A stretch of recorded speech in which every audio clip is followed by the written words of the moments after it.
बिस्मिल्लाहिर्रहमानिर्रहीम। नाज़रीन, मैं हूं जावेद बलोच और उम्मीद है आप लोग खैरियत होंगे। आज सुप्रीम कोर्ट ऑफ पाकिस्तान में 6 जज साहबान के ख़त के मामले पर बड़ी अहम समाअत हुई है और सुप्रीम कोर्ट ने ये ऐलान किया है कि सुप्रीम कोर्ट का अदलिया की आज़ादी पर किसी भी किस्म के कंप्रोमाइज़ ना करने का फैसला किया गया। ये ऐलान आया है सुप्रीम कोर्ट ऑफ पाकिस्तान से और साथ ये भी कहा गया है कि जज जो हैं वो अज खुद नोटिस केस में इसकी समाअत हुई और ये कहा गया है कि जब हम मॉनिटरिंग जज लगाते हैं तो ये भी मुदाखलत होती है और मुदाखलत जो है वो कभी अंदर से होती है, कभी बाहर से होती है। इसका हम आज जायज़ा लेंगे और इस पर बात भी करेंगे कि आखिर जो है वो मुदाखलत किस तरह रोकी जा सकती है। आज बात ही हुई सुप्रीम कोर्ट ऑफ पाकिस्तान में और इसके साथ साथ मौलाना फजल रहमान साहब और तहरीक इंसाफ के दरमियान दूरियाँ जो है वो कम हो रही हैं। ये दूरियाँ क्या रंग लाएंगी? क्या तहरीक इंसाफ की तहरीक को इससे बूस्ट मिलेगा और तहरीक कामयाब होगी या नहीं? इस पर बात करने जा रहे हैं और फिर हम बात करेंगे कि हुकूमत की जो परफॉर्मेंस है वो कहीं नज़र नहीं आ रही। IMF के साथ आज आखिरी किस्त भी जो है वो स्टैंड बाई एग्रीमेंट की मिल गई, लेकिन क्या वजह है कि अवाम जो है मुतमईन नहीं हो पा रहे। कभी गंदम का बुरान और कभी जो है वो किसान परेशान और कभी जो है वो महंगाई, बिजली के बिल, गैस के बिल और कभी सोलर पैनल की खबरें जो हैं वो मंदिर यहाँ पर आती हैं और गर्दिश करती हैं, अफवाहें फैलाई जा रही हैं। इस पर हम आज बात करने जा रहे हैं। हमारे साथ मौजूद होंगे आज तहरीक इंसाफ से सेंटर हमारी मोहम्मद साहब। डॉक्टर साहब शुक्रिया आपका सर। और पीपल्स पार्टी से हमने ज्वाइन किया है सैर कमरान साहबा। मैडम आपका शुक्रिया हमें वक्त देने का। डॉक्टर साहब बताइएगा कि आज जो समाअत हुई है सुप्रीम कोर्ट ऑफ पाकिस्तान में, आपके इल्म में है 6 जज साहबान का मामला है और मामला है अदलिया की आज़ादी का, तो क्या कहेंगे? आज आपने भी सुनी सारी जो वहाँ पे जो हियरिंग हुई है, बल्कि पूरी कौम ने सुनी, लाइव था आज सुना। तो कंप्रोमाइज़ ना करने का ऐलान किया गया है कि अदलिया की आज़ादी पर किसी भी किस्म की जो है मुदाखलत बर्दाश्त नहीं की जाएगी। बिस्मिल्लाहिर्रहमानिर्रहीम, या का नाबुदो का नस्तईन। देखिए, इस तरह यह है कि मेरी नज़र में पाकिस्तान का जो बेसिक मसला है जिसकी वजह से पाकिस्तान आज तक प्रोग्रेस नहीं कर सका, उसके पीछे नजरिए ज़रूरत की जो जुडिशरी थी जिन्होंने वो जजमेंट पास की थी, वही आज उस नजरिए ज़रूरत के तहत, नजरिए ज़रूरत क्या है, मैंने आपको कत्ल कर दिया, चलो यार इसने कत्ल कर दिया, अब आगे निकल जाओ, ठीक है।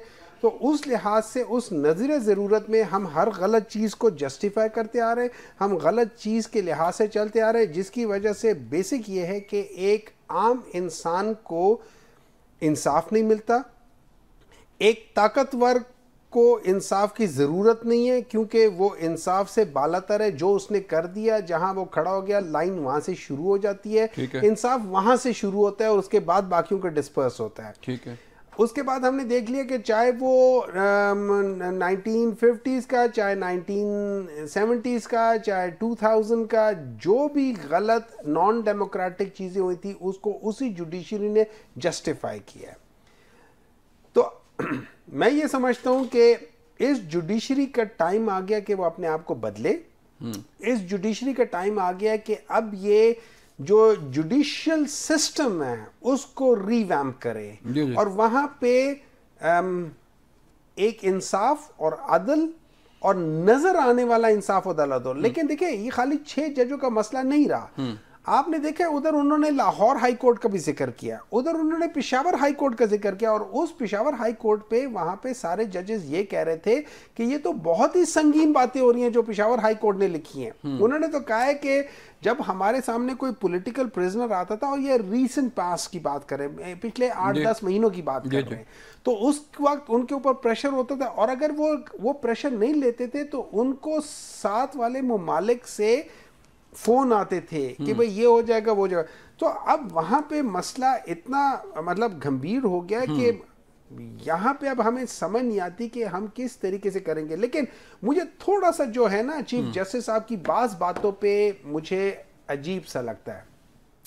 देखिए, चीफ जस्टिस साहब खुद भी एक ऐसी चीज से गुजरे जहां पे उनके जैसे जस्टिस बाबर सत्तार, जैसे जस्टिस बाबर सत्तार नहीं, जैसे जस्टिस बाबर सत्तार के जो उनके पर्सनल जो क्या कह सकते हैं इंफॉर्मेशन है वो लीक हुई है या वो आई है, ठीक है। इसी तरह हमने देखा कि एक जनरल साहब की हुई थी तो उसके ऊपर तो लोगों को अंदर कर दिया था ना, फिर जब चीफ जस्टिस साहब जो इस वक्त है, जब उनके ऊपर आई थी, उन्होंने क्या स्टांस लिया था, ठीक है, और किस तरीके से वो किताब हाथ में पकड़ के कहा था कि मैं सिर्फ इनको वो कर रहा हूँ।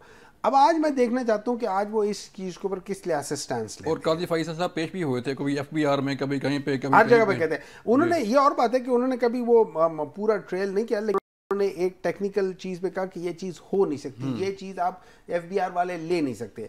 सवाल ये है कि देखें, सवाल ये है कि जब आप सुप्रीम जुडिशल काउंसिल किसी को करती है, और अगर फर्ज करें आप उसके खिलाफ कोई जाते हैं, आप जरूर सुप्रीम जुडिशल काउंसिल से पूछे, हक बनता है, हर एक का हक बनता है। डॉक्टर साहब एक और नुक्ता है, सैर कमरान साहब आप मुझे बताएं कि कभी तो आज ये इसमें जिक्र भी हुआ कि निगरान जज जो है वो अपॉइंट करना भी तो मुदाखलत है, और कभी मुदाखलत जो है अंदर से होती है, कभी बाहर से होती है, तो इसका भी तो कोई जो है वो तदारुक होना चाहिए।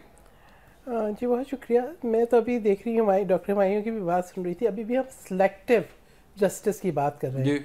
हम जस्टिस को डिफाइन कर रहे हैं अपनी पसंद, ज़ाती पसंद और नापसंद की बुनियाद पे। अब वो होता है, पाकिस्तान पीपल्स पार्टी ने तो जुडिशल एक्टिविज़म को भी फेस किया है, और पहली दफ़ा बेंच फिक्सिंग शहीद जुल्फ़िकार अली भुट्टो का जुडिशल मर्डर था, और उसका इंसाफ भी हमें एक ताख़ीर के साथ एक फ़ैसला मिला है जिसके अंदर अभी भी सुकम बाकी है। तो देखिए, बात यह है कि जहाँ इंसाफ का मयार वक्त और हालात के साथ बदलता हो, जहाँ पर जो है उस हदफ जो है वो वक्त के साथ बदलते हों, जहाँ पे एक आम आदमी इंसाफ के लिए अपनी सारी ज़िंदगी एड़ियाँ रगड़ता हो। देखिए, इंसाफ सिर्फ सियासी केसेस नहीं है, असल इंसाफ वो है जो आम आदमी को चाहिए। मैं देखती हूँ कि आम दीवानी मुकदमात के अंदर लोगों की पूरी उम्र गुजर जाती है और उनको इंसाफ नहीं मिलता। मैं यहाँ पे थोड़ा सा आपको कहूँगा कि 57,000 केसेज जो है सुप्रीम कोर्ट में इल्तवा का शिकार हैं, और हमारा जो अदालती निज़ाम है वो 142 में से 130 नंबर पर है जी। और उसकी वजह भी हम देखें आज जो हमारे माशरती ख़राबी है, उसकी वजह जो है हमारा ये जो एक अदल इंसाफ का निज़ाम है वो है। कोई डेटरेंस किसी जुर्म के ख़िलाफ़ क्रिएट नहीं होती। अगर मैं समझती हूँ दहशत गर्दी के मुजरिम भी अदलिया से आज़ाद हो जाए तो वो लोग जो विक्टिम है वो जाके किससे सवाल करें। मैं शहीद मोहतरमा बेनज़ीर भुट्टो साहिबा के केस की बात बता देती हूँ। यानी हमने तो इंसाफ को इतना, उसका क्या मेयार है। यानी कल को जस्टिस काजी ईसा फाइज के खिलाफ रेफरेंस पे लोग खुश होते थे। अच्छा, जब एक आपके शौकत सिद्दीकी साहब का लेते हैं जी, उनका मतलब देखिए, हमारी पसंद ना पसंद और चंद सियासी केस के ऊपर पूरे अगर अदलिया का निज़ाम, अदल का निज़ाम घूमता है तो ये बहुत बड़ा सवालिया निशान है। और वाकई अगर जुडिशरी अपनी इंट्रोस्पेक्शन पे आ जाए, अपनी सेल्फ करेक्शन पे आ जाए, तो क्यों प्रेशर? आपके कहीं मफादात आपको प्रेशर लेने पे मजबूर करते होंगे ना। अगर आप अपराइट स्टेट पर्सन है तो आप नहीं लेंगे कोई प्रेशर। लेकिन यहाँ पे कभी जो है आपके केसेस जो है ऐसे, मुझे बताएं कहाँ गया पनामा केस के बाकी केसेस? ठीक है ना, क्या एक ही केस था? तो इस तरह की हमने देखा कि एक शख्स आज सदर मुमलिकत है, कल वो अदालतों के और जो है ना उनके चक्कर काट रहा है, जहाँ पर आपकी जो है मामूली रिक्वेस्ट जो है वो रिजेक्ट हो जाती हैं। देखिए, बात ये मैं ये नहीं कहूँगी कि आज जो है बानी तहरीक इंसाफ को क्या रिलीफ है क्या नहीं है। मैं कहूँगी नहीं है, ये सियासी केसेस जो है ये अदल का कोई म्यार नहीं है। अदल का म्यार उस दिन होगा जिस दिन ये जजेस देखेंगे कि इनके पास जो पेंडिंग केसेस हैं, बैठे रात दिन, ना दिखाएं हमें टेलीविजन पे, बैठे रात दिन आम आदमी को रिलीफ प्रोवाइड करें। मुझे बताएं कि नूर मुकद्दम केस में अभी तक जो है जो मुजरिम है उसका केस, उसकी अपील क्यों रुकी हुई है? जी डॉक्टर साहब, ये एक बड़ा आज नुक्ता उठाया गया, अभी आप सुन ही रहे थे कि जो जज साहब प्रेशर बर्दाश्त ना कर सके वो उस कुर्सी पर बैठने का भी हकदार नहीं है। ये भी आप सुन रहे थे मेरे सामने, और ये बात हुई आज। तो आज जो 6 जज साहबान का ख़त का मामला है, और 6 जज साहबान ने ख़त लिखा, कभी कैमरा, कभी जो है वो पुराने वाक़यात को भी कोट किया गया, तो प्रेशर तो सस्टेन करना चाहिए, जज साहब को प्रेशर तो बर्दाश्त करना चाहिए ना। देखिए, इस तरह है कि प्रेशर 2, 3, 4 किस्म के होते हैं, और वो बात कर भी रहे थे। जस्टिस मंसूर अली शाह साहब भी उस पर बात कर रहे थे, अतर मिनल्ला साहब ने भी बात की है, काजी फायज ईसा साहब भी उस पर बात कर रहे थे। उसमें 2-3 बातें आई थी। एक तो ये था कि इसमें कोई शक नहीं है कि हर एक बंदा शायद किसी वजह से वो प्रेशर सस्टेन ना कर सके, लेकिन बहुत सारे लोग ऐसे थे कि जो जिनके बारे में था कि उन पे प्रेशर आया है, उन्होंने सस्टेन किया, लेकिन सवाल ये होता है प्रेशर आए क्यों, उनके ऊपर प्रेशर डाला क्यों जाए। सर हाई कोर्ट का जज बड़ा पावरफुल शख्सियत होती है। दैट डजंट, देखिए वो किसी को मैं ये समझता हूँ कि जजेस को पावरफुल होना चाहिए। मेरे लिहाज से अगर पाकिस्तान की जो सबसे पावरफुल जो कोई इंस्टीट्यूशन है वो है ही जुडिशरी, सबसे पावरफुल है, लेकिन अफसोस इस बात का है कि कॉम्प्रोमाइज भी सबसे ज्यादा जुडिशरी है। और ये याद रखें कि मैं दो मिसालें देता हूं, एक हजरत अली रज़ी अल्लाह ताला अन्हो की, दूसरी विंस्टन चर्चिल की। इन दोनों ने एक चीज कॉमन की थी कि अगर अदल कायम है, अगर इंसाफ कायम है, तो फिर आपकी जो गवर्नमेंट है वो गिर नहीं सकती, वो फिर फंक्शन करती रहती है। ये विंस्टन चर्चिल ने कहा था ड्यूरिंग वर्ल्ड वॉर 2, और उससे पहले जो उसमें हुआ था, ये हजरत अली रज़ी अल्लाह ताला ने उस वक्त कहा था कि जुल्म का निजाम कभी नहीं चल सकता, ठीक है ना, कुफर का चल सकता है, मतलब कोई भी निजाम वो चल सकता है लेकिन जुल्म का नहीं चल सकता। हमें एक शॉर्ट ब्रेक लिए कहा जा रहा है, हमें ज्वाइन कर लिया है नासिर भट्ट साहब ने, सीनियर रहनुमा मुस्लिम लीग नून के। भट्ट साहब शुक्रिया वक्त देने का। मिलते हैं ब्रेक के बाद। जब ब्रेक से वापस आएंगे तो फिर नासिर भट्ट साहब से पूछेंगे कि उनका क्या मौक़िफ़ है जो ये केस चल रहा है।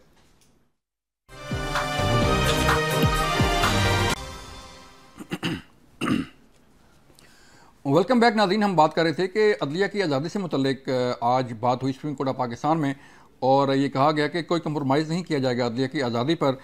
इस पर हमने बाकी मेहमानों से भी उनकी राय ली, और अब हमें ज्वाइन किया है नासिर भट्ट साहब ने, मुस्लिम लीग नून के रहनुमा हैं, उनसे भी उनका मौक़िफ़ ले लेते हैं। भट्ट साहब ज़रा मुख्तसर बताइएगा कि 6 जज साहबान के ख़त का मामला है और आज हियरिंग हुई है सुप्रीम कोर्ट ऑफ पाकिस्तान में, और ये कहा गया है कि कोई कंप्रोमाइज़ नहीं होगा अदलिया की आज़ादी पर। कभी अदलिया की आज़ादी जो है वो अंदर से कंप्रोमाइज़ होती है, कभी बाहर से होती है, ये भी कहा गया। क्या आपका क्या मौक़िफ़ है इस पर? देखिए, बिस्मिल्लाहिर्रहमानिर्रहीम, आपने ठीक कहा कि जजेस की जो है ना, वो जब उनको प्रेशराइज किया गया तो जजेस उस वक्त बोलते कहते जी हमारे साथ ये हो रहा है।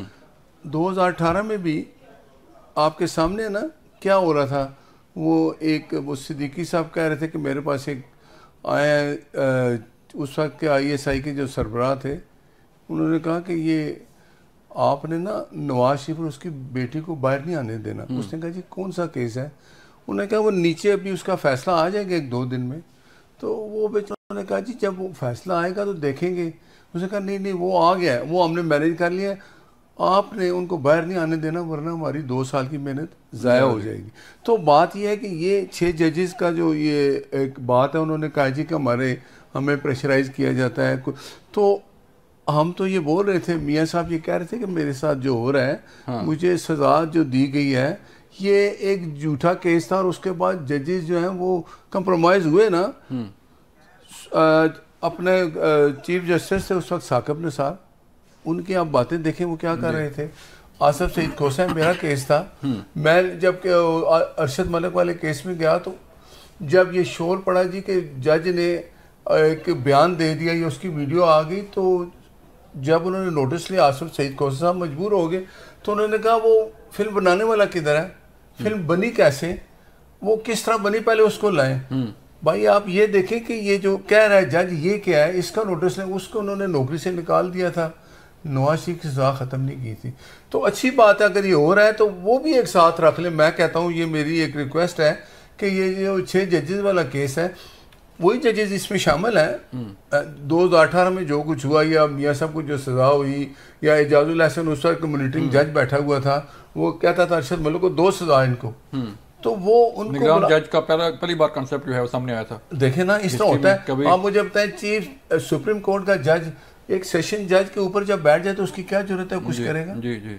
तो इस तरह के जो इंसाफ हुए हैं, मेरी है कि वो भी एक बना लिया जाए कमीशन और पूछा जाए उनसे। साकिब निसार जिंदा है, वो आसिफ सईद साहब जिंदा है, चीफ जस्टिस अपना ISI के जो सरबराह है पहले उस वक्त जो थे फैज़ हमीद साहब वो हैं, बाजवा साहब हैं, उनको बुला लेंगे भाई ये तुमने क्या किया। अच्छा चलता पाकिस्तान आज इस हालत में है, उसकी वजह यही है। चलें डॉक्टर साहब आप बताइएगा सर कि अब जो पॉलिटिकल सूरत हाल है, मुल्क की सियासी जो सूरत हाल चल रही है, आपकी तहरीक जो है आप तहरीक शुरू करने जा रहे हैं, फैसलाबाद में कोई जो है वो शुरू हुई भी सही मुख्तलिफ इलाकों में, लेकिन वो रिज़ल्ट जो है वो सामने शायद नहीं आ सके। क्या वजह है सर कि तहरीक इंसाफ की कभी तो आईने पाकिस्तान तहरीक तहफ़्फ़ुज़ आईने पाकिस्तान शुरू होती है, कभी फिर कोई नई तहरीक शुरू हो जाती है, तो कोई कहीं तक कोई एंड है कोई इन तहरीकों का? कोई देखिए, इस तरह ये दो मुख्तलिफ चीज़ें हैं। एक, पाकिस्तान तहरीक इंसाफ अपने बाज़ जगहों पे अपने जलसे जुलूस with reference to Imran Khan के लिहाज से वो कर रहे हैं, ठीक है। और एक है तहफ़्फ़ुज़ आइन के, वो एक इससे बड़ी मूवमेंट है, वो मुख्तलिफ पॉलिटिकल पार्टीज़ के साथ मिलकर है। और आइन की बात इसलिए कर रहे हैं कि पाकिस्तान में, जैसे आज भी जिक्र हो रहा था कि पाकिस्तान का जो आइन है ना, वो बस एक वो ग्रीन बुक के तहत रह गया और उसके ऊपर कोई इम्प्लीमेंटेशन नहीं है। हमने देखा है कि रिसेंटली, अब मैं मिसाल देता हूँ, सेनेट में अभी भट्ट साहब ने भी सेनेट में वो लिया है, क्या कह सकते हैं, हल्फ लिया है, लेकिन उन्होंने हल्फ उस शख्स से लिया है जिसके पास खुद हल्फ नहीं था। अच्छा, आप हमेशा ये होता है कि सेनेट में जो जिसके पास पहले से हल्फ होता है ना, वो बाकी लोगों से हल्फ लेते हैं। ठीक है। इस दफ़ा पहली बार हुआ है सेनेट में कि जिस बंदे के ने खुद हल्फ नहीं उठाया हुआ, वो बाकी सबसे भी हल्फ उठा रहा है। सो आई डोंट नो। और मैंने ये उस दिन सबके सामने इसको वो भी किया था कि यार ये आप गलत कर रहे हो। ठीक है। मुझे उसमें कहा गया था कि नहीं नहीं, ये पहले हुआ हुआ और कोई नहीं हुआ था। मुझे पता है झूठ बोल रहे थे, और बोलते हैं झूठ, बरमला बोला जाता है। जब हम आइन को इस तरीके से हर जगह पे पामाल कर रहे होंगे, जब मतलब हम जब आइन की बात करते हैं तो हमें वो नहीं सर, मुझे थोड़ा सा फ़र्क बताएं ना सर। आपका जो है वो तहफ़्फ़ुज़ आईने पाकिस्तान क्या इलेक्शन में धांधली से मुतल्लिक है, ज़िमनी इलेक्शन से मुतल्लिक है, फॉर्म 45 47 से मुतल्लिक है? फिर तो खान साहब के जो केसेस हैं वो तो हर एक चीज़ वो अलग है ना। तो आइन देखें ना, आइन आर्टिकल 1 से शुरू होता है और आखिर तक जाता है, ठीक है। वो हर एक चीज़ को कवर करता है। उसमें पहले 8 या 9 शिक वो हैं जो डेफिनेशंस बताती हैं, स्टेट के बारे में बताते हैं, उसके साथ चीज़ करते हैं। उसके बाद में ख्याल में 9 से लेके 26 तक जो है ना, ये आपकी और मेरी तहफ़्फ़ुज़ की बात करते हैं। ठीक है। उसमें हमने देखा हुआ है कि जिस तरीके से अभी भी जिक्र हो रहा है कि लोगों की वीडियोस है, वो है, ये उनकी जो ज़ाती वो है ना, जो प्रिवेसी है ना, ये उसके अंदर जाके ये वहाँ पे आइन का पामाली हो रही है। फिर जो फ्रीडम ऑफ स्पीच है और फ्रीडम ऑफ मूवमेंट है और फ्रीडम ऑफ असेंबली है और फ्रीडम, वो सारी चीज़ें उन सब के खिलाफ हो रहा है। कि इसका जो असल जो मसला स्टार्ट हुआ है, ठीक है, मैं देखिए सुन लेना मेरी बात, सुन लेना, मैं बता रहा हूँ कि अगर आप देखें दो पॉलिटिकल पार्टीज 1980s ऑनवर्ड्स, मैं 1970s को बीच में लाता ही नहीं हूँ, हालांकि उसमें बहुत बड़ा जो क्या कह सकते हैं नेशनलाइजेशन की पॉलिसी थी ना, उसने पाकिस्तान को बहुत पीछे कर दिया था, लेकिन हम भूल जाते हैं उसको। 1980s ऑनवर्ड्स टिल 2018, इस दौरान में पाकिस्तान तकरीबन 4% जीडीपी नीचे गिरा है और इंडिया ऊपर चली गई है। क्यों?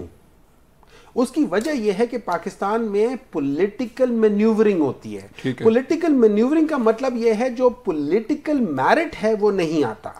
अगर पॉलिटिकल मेरिट नहीं आएगा, फॉर एग्जांपल मैं इधर का मालिक हूं, मैं आपकी जगह किसी और बंदे को लाके बिठा दूं, तो फिर आपका प्रोग्राम सही नहीं चल पाएगा। सब कुछ कहना चाह रही हैं, आप बताएं कि क्या कहना चाह रही हैं कि ये सारा हालात भी जो है वो खराब हुए हैं, ये पहले भी थे, और अब तो 9 मई को भी 1 साल होने को है, और कुंडी साहब ने भी ये कहा है कि शायद कोई सानिया 9 मई जो है वो दोबारा से कोई प्लान किया जा रहा है। बात ये है, मैं समझती हूँ कि इंसान शायद मैं कहती हूँ किसी और से नहीं सीखे, अपने तजुर्बात से तो सीखे।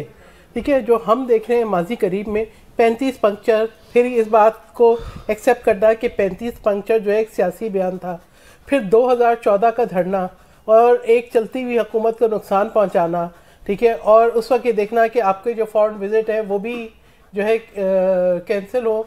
इसके साथ साथ मुल्क की इकोनॉमी को और स्टेबिलिटी को नाकाबिले तलाफी नुकसान पहुँचे। आप तमाम खारजा पॉलिसी आपकी उसको सेटबैक हो, आपका सी पैक जो है वो रोल बैक हो। 2021 में जबकि PTI की हुकूमत थी, उस वक्त जो है उस वक्त के जो वज़रा थे वो ये कह रहे थे कि जो है हम दिवालिया हो रहे हैं, चाहे वो FBI के चेयरमैन थे, चाहे वो चौधरी सरवर थे, चाहे वो क्या नाम है उनका रज़ाक दाऊद थे, वो ये उनके स्टेटमेंट्स हैं, अखबारों में छपे हुए हैं, आप उनको गूगल कर लें, आपको मिल जाएंगे स्टेटमेंट्स। देखिए बात ये है कि जाते जाते आप बोले कि हम बारूदी सुरंगें बिछा के जाएंगे। आप आज आइन की बात करें, मुझे बड़ी खुशी हुई आइन की बात करें, आपके एक शख्स के खिलाफ नो कॉन्फिडेंस मूव आई, आपने पूरी पार्लियामान की नफी कर दी, दो चलती हुई हुकूमतें डिसॉल्व कर दी।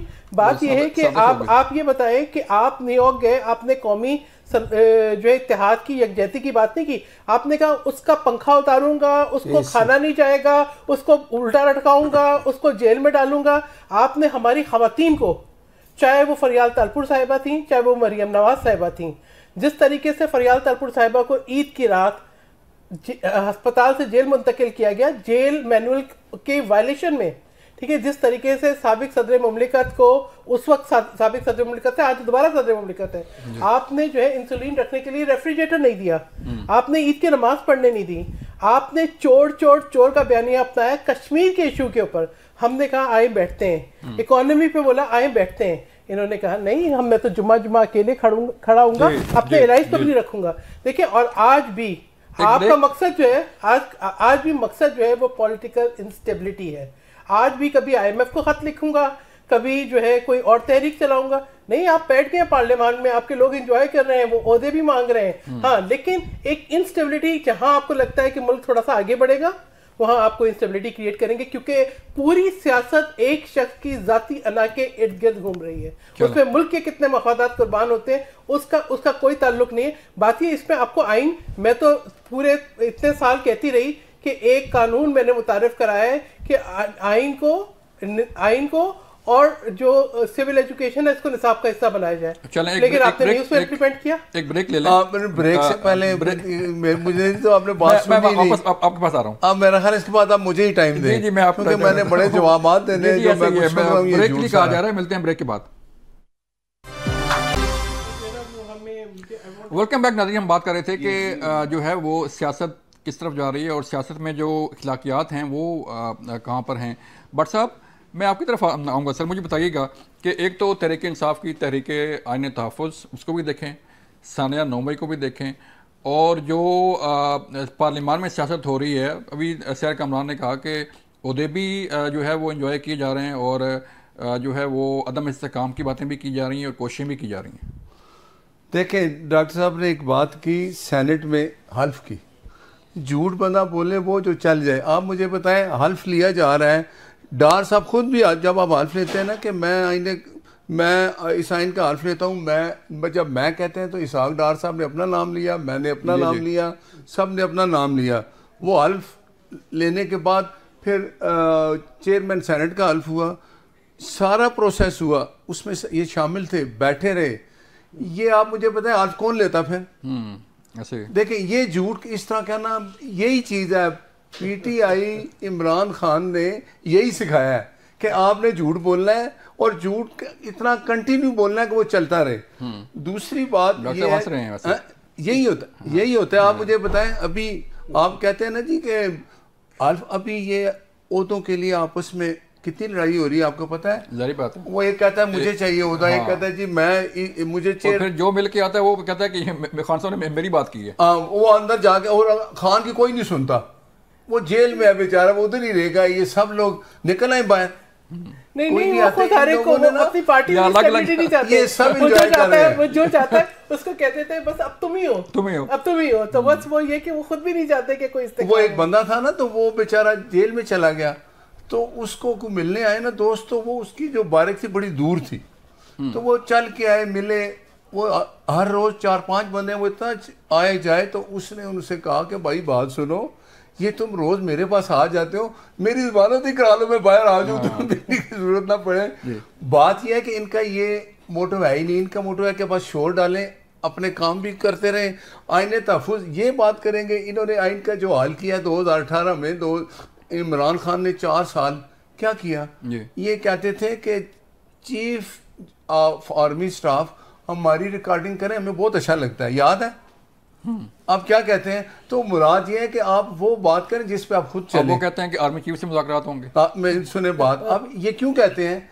क्योंकि जब ये मुसल्लत हुए तो ये इन्होंने इस्टेब्लिशमेंट ये कहते हैं कि चीफ जस्टिस मेरा हो, आर्मी चीफ मेरा हो और ISI का सरबराह कोई भी है वो मेरा हो, तो मुझे अवाम की ज़रूरत नहीं है।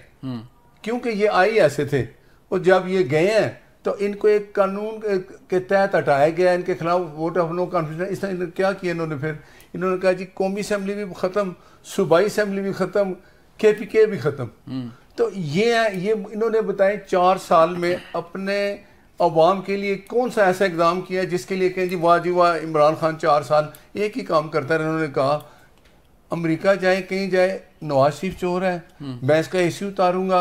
आप मुझे बताएं ये जो मुल्क का सरबराह होता है। मैं रिप्लाई जवाब ले लूँ डॉक्टर साहब से जो आपने कहा।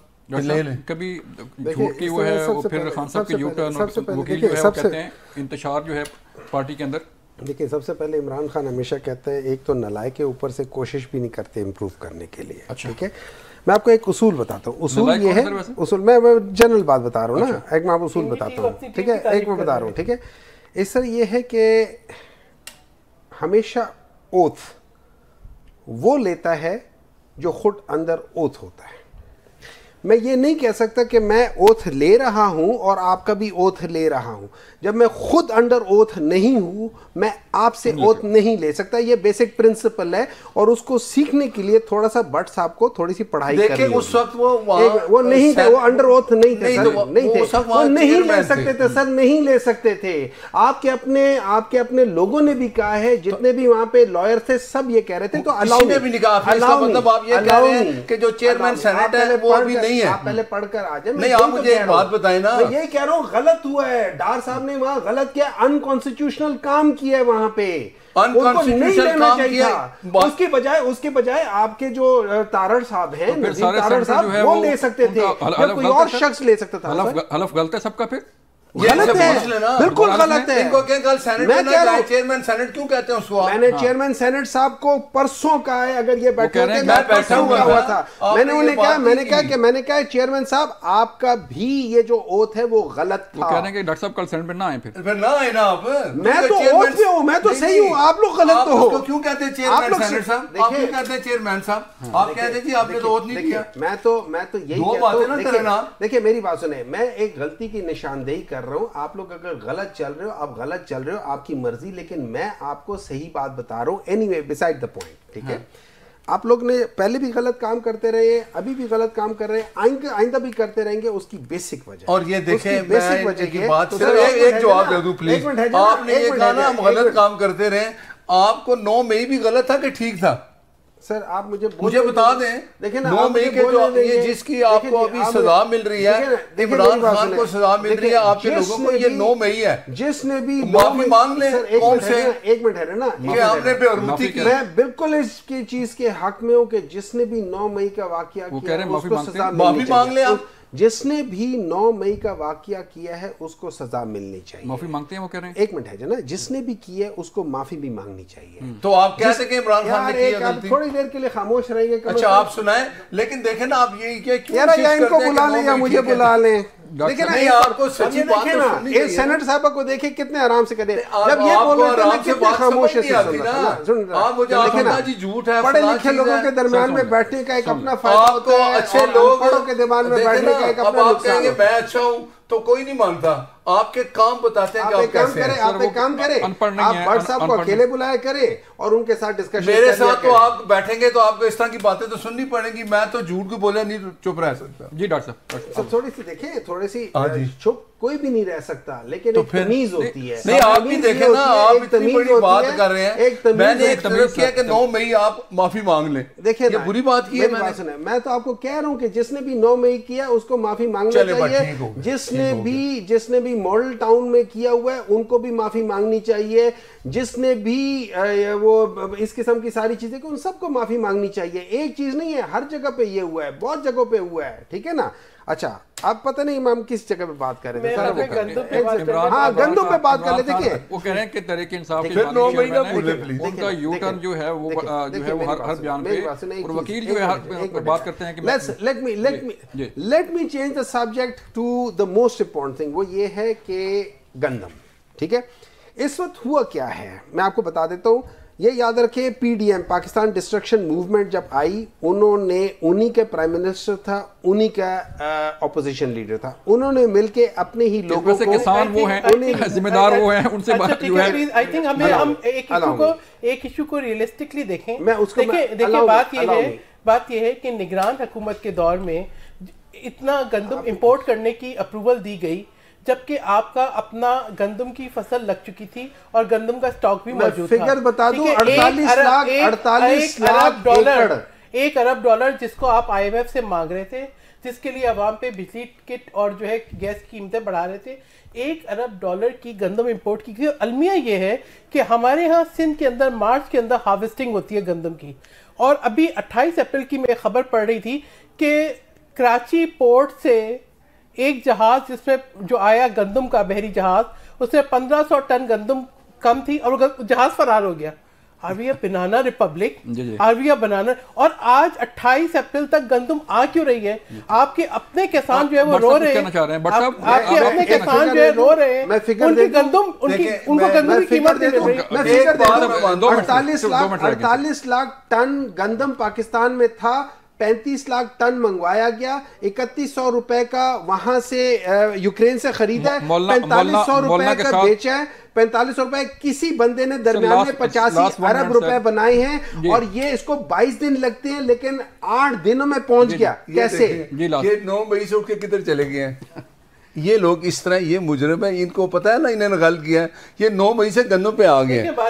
बात ये है कि आप जिस दिन आप सच बोलना शुरू करेंगे, आप देखें इमरान खान आज जेल में है, किसने भेजा है? अदालत ने। उसको कल रिलीफ मिलेगा, कहां से मिलेगा? कोर्ट से। अभी तो 9 मई का रहता है, 190 मिलिंग रहता है, उनको सजा होनी है। अगर ये समझते हैं ये गलत सजा है तो कोर्ट में जाएं, अपने प्रूफ पेश करें और वहां से रिलीफ ले लें। क्योंकि मैं इसलिए ये बात कर रहा हूँ कि ये बात बड़ी चल रही है जी। देखें जी, ये हमसे बात करना चाहते हैं और हमसे बात उस वक्त करेंगे जब ये हमारे लीडर को रिहा करेंगे। भाई टेबल टॉक इस बात पे हो रही है कि अपोजिशन और हुकूमत किसी एक एजेंडे पे आ जाए। कौम जिस हालत में है, पाकिस्तान जिस हालत में, उसको वन एजेंडा यही है कि पाकिस्तान को मजबूत करें, उसकी मैशत ठीक करें। उसके लिए हम अगर एक एजेंडे पे आ जाएंगे, ये गलत बात है। इमरान खान ने तो 4 साल कभी नहीं कहा, वो तो अपोजिशन से बात ही नहीं करना चाहता था। व्हाट्सएप टाइम खत्म हो गया। नाज़रीन, ये था आज का प्रोग्राम। हमने कोशिश की कि जो सियासी सूरत हाल है मुल्क की, उस पर बात करें। हमने कोशिश की कि जो सुप्रीम कोर्ट ऑफ पाकिस्तान में अदलिया की आज़ादी पे बात हो रही है, केस चल रहा है, उस पर कोशिश की कि राय आए मेरे पैनल की। लेकिन हर एक की अपनी राय, हर पार्टी की अपनी राय, हर शख्सियत की अपनी राय है। इससे हमारा मुत्तफिक होना, इदारे का मुत्तफिक होना कोई ज़रूरी नहीं है। अपना ख्याल रखिएगा। अल्लाह हाफिज़।